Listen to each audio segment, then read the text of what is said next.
Praise the Lord. இன்றைய பலப்படுத்தும் வார்த்தை சங்கீதம் 9வது அதிகாரம் 10வது வசனம். Psalm chapter 9 verse 10. கர்த்தாவே, உம்மை தேடுகிறவர்களை நீர் கைவிடுகிறதில்லை. Lord, you do not abandon anyone who comes to you. ஹல்லேலூயா. கர்த்தரை தேடுகிறவர்களை அவர் கைவிடவே மாட்டாராம். அவர் எப்பொழுதுமே உங்களோட கூட இருக்கிறார். நீங்க அனுதினமும் காலையில அவருடைய பிரசன்னத்துல போய் ஜெபம் பண்ணி, கர்த்தாவே நீங்க என்னுடைய குடும்பத்தை பாதுகாத்து கொள்ளுங்க, என்னை வழி நடத்துங்கன்னு சொல்லி ஒவ்வொரு நாளும் அதிகாலையில் எழும்பி நீங்க ஜெபிக்கிறீங்க. அவர் சொல்கிறார், நீங்க என்னை நீ நேசிக்கிற, நீ என்னை உண்மையா தேடுகிற, நான் உன்னை கைவிட மாட்டேன் என்று இன்றைக்கு உங்களை பார்த்து சொல்லுகிறார்.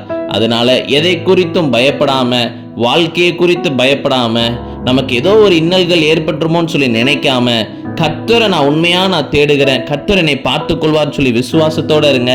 அவர் நிச்சயம் அவரை தேடுகிறவர்களை அவர் கைவிடவே மாட்டார். அவரே பாதுகாத்து வழி நடத்துவார், எல்லா தேவைகளையும் சந்திப்பார். நம்ம எல்லாரும் கண்களை மூடி நம்ம ஜெபிக்கலாம். எங்களை நேசிக்கிற நல்ல தகப்பனே, கர்த்தாவே ஏசப்பா, நீங்க எங்களை கைவிட மாட்டேன்னு என்று நீங்க சொல்லியிருக்கிறீங்க. நீங்க எங்களை பாதுகாத்து வழி நடத்துங்க, தேவைகளை சந்திங்க. இயேசுவின் மூலம் ஜெபிக்கிறோம் எங்கள் ஜீவனுள்ள நல்ல பிதாவே. ஆமேன், ஆமேன், ஆமேன். கர்த்தர் உங்களை கைவிட மாட்டார். God bless you. Have a peaceful day.